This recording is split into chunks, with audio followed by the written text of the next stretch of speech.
Hello friends, welcome to Sneha's cooking diary. இன்னைக்கு நம்ம வாழைப்பூ வடை தான் செய்ய போகிறோம். ஃபஸ்ட்டு வாழைப்பூ இதுலேருந்து எடுத்துக்கலாம். வாழைப்பூ எடுத்து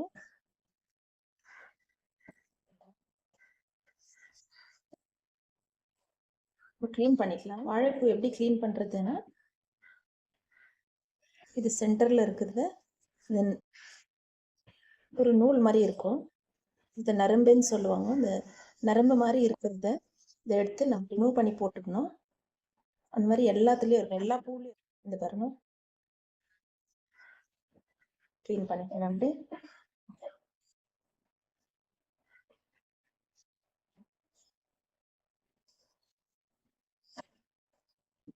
இப்படி ஓப்பன் பண்ணாலே இது வந்துடும்.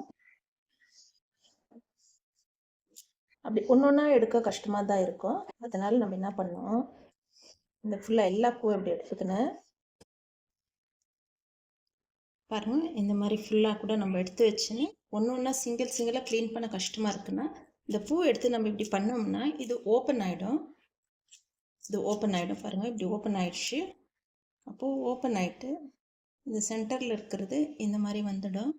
இதெல்லாம் போட்டுடணும். ஈஸியாக இருக்கும் க்ளீன் பண்ணுறதுக்கு. நம்ம ஃபாஸ்ட்டாக ரிமூவ் பண்ணிடலாம்.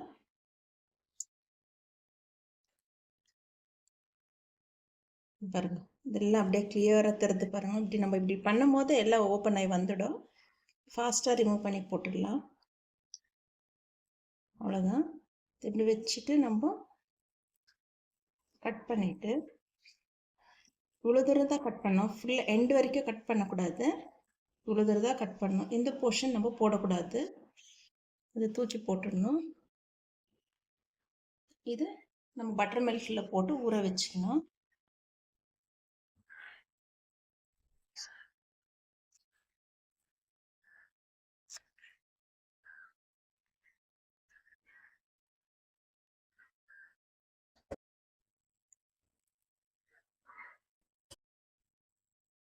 நம்ம எல்லாமே இந்த மாதிரி எடுத்து வச்சுன்னு இருக்கோம்.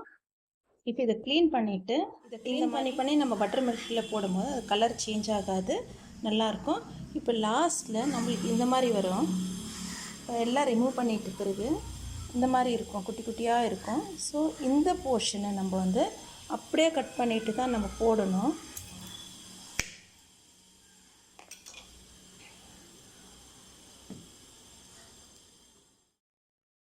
இந்த போர்ஷன், இந்த ஸ்மால் போர்ஷனை நம்ம அப்படியே ஃபுல்லாக கட் பண்ணிக்கலாம்.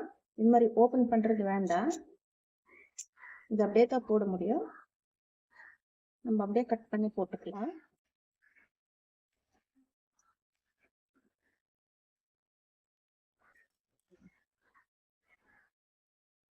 இந்த பாருங்க, இது இந்த மாதிரி கட் பண்ணிவிட்டு நம்ம பட்டர் மில்கில் கொஞ்சம் சால்ட்டும் போட்டுக்கலாம். சால்ட் போட்டு இதே மாதிரி இது எல்லாத்தையும் க்ளீன் பண்ணி இதில் போட்டுக்கலாம். 250 கிராம் அது கடலைப்பருப்பு எடுத்துக்கலாம். கடலைப்பருப்பு எடுத்து நல்லா கழுவிட்டு ஒரு 3 ஹவர்ஸ்க்கு ஊற வச்சுக்கலாம். நம்ம பருப்பு ஊற வச்சு தண்ணி இல்லாமல் ட்ரைன் பண்ணிட்டோம்.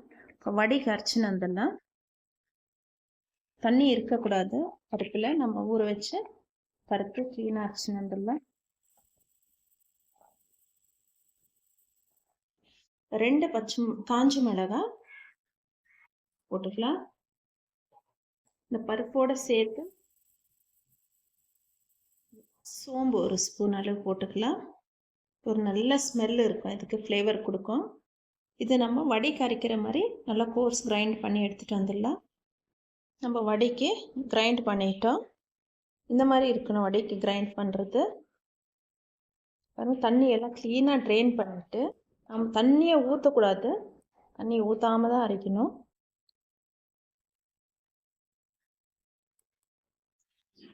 வடைக்கு மிக்ஸ் பண்ணிக்கலாம். வடைக்கு கிரைண்ட் பண்ணது போட்டுக்கலாம்.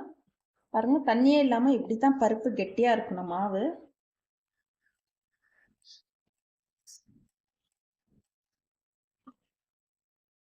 ஏன்னா நம்ம இதில் வாழைப்பூ போடுறோம். நம்ம மோரில் கட் பண்ணி வச்ச வாழைப்பூ போட்டுக்கலாம். இப்படி பொடியாக கட் பண்ண வாழைப்பூ போட்டுக்கலாம்.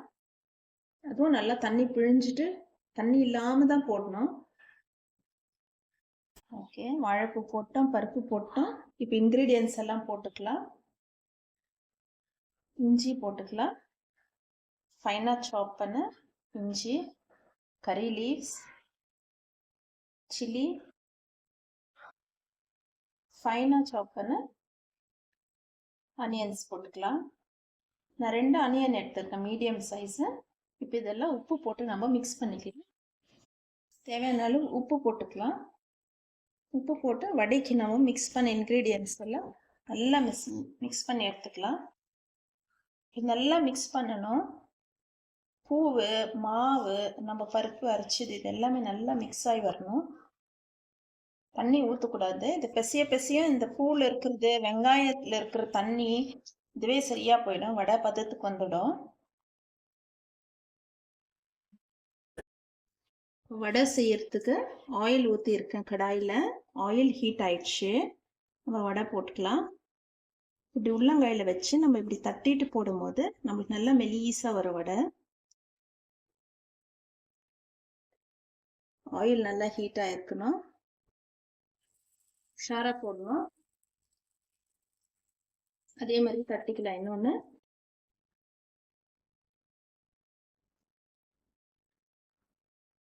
உள்ளங்கையில் வச்சு நம்ம இப்படி ப்ரெஸ் பண்ணால் அது அழகாக வடை ஷேப்புக்கு வந்துடும். அப்புறமா நம்ம ஆயிலில் போட்டுக்கலாம். இப்போ போட்டு இருக்கிறதுனால அது மேலே வந்து குவிக்காக ப்ரௌன் ஆகிற மாதிரி ஆகிடும். ஆனால் உள்ளே வெந்திருக்காது, கொஞ்ச நேரம் டைம் எடுக்கும். நம்ம வடை திருப்பி போட்டு ஒரு 5 to 8 minutes நம்ம இதை நல்லா வடை நல்லா கிறிஸ்பியாக ஆகிற மாதிரி நம்ம வடை செஞ்சு எடுத்துக்கலாம். பாருங்கள், இப்படி திருப்பி போட்டுக்கலாம். வாழைப்பூ வடை நம்மளுக்கு சூப்பராக ரெடி ஆகின்னு இருக்கு. ஓகே ஃப்ரெண்ட்ஸ், நம்மளுக்கு வடை நல்லா ப்ரௌன் ஆகி வந்துடுச்சு. வடை கிறிஸ்பி ஆயிடுச்சு. சர்வ் பண்ணிக்கலாம். வாழைப்பூ அந்த இலையிலேயே நம்ம சர்வ் பண்ணிக்கலாம்.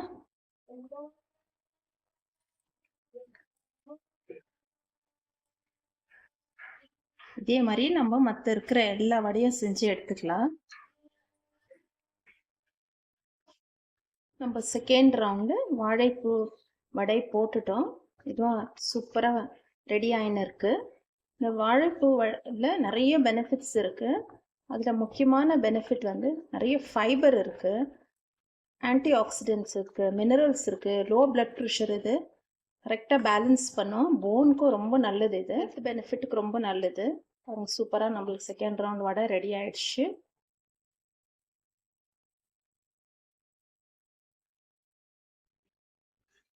நம்ம வடை எடுத்துடலாம்.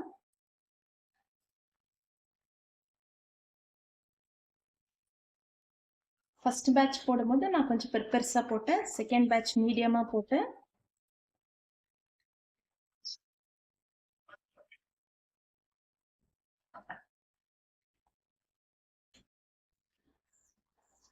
நம்மளுக்கு சூப்பராக வாழைப்பூ வடை ரெடி ஆயிடுச்சு. நீங்களே இதே மாதிரி செய்து சாப்பிட்டு என்ஜாய் பண்ணுங்க ஃப்ரெண்ட்ஸ். நல்லா இருந்துச்சுன்னா உங்கள் ஃப்ரெண்ட்ஸ் ரிலேட்டிவ்ஸ்க்கெல்லாம் ஷேர் பண்ணுங்கள். கமெண்ட்ஸில் தெரியப்படுத்துங்க எனக்கு எப்படி இருந்துச்சுன்னு. தேங்க்ஸ் ஃபார் வாட்சிங் ஃப்ரெண்ட்ஸ். பாய்.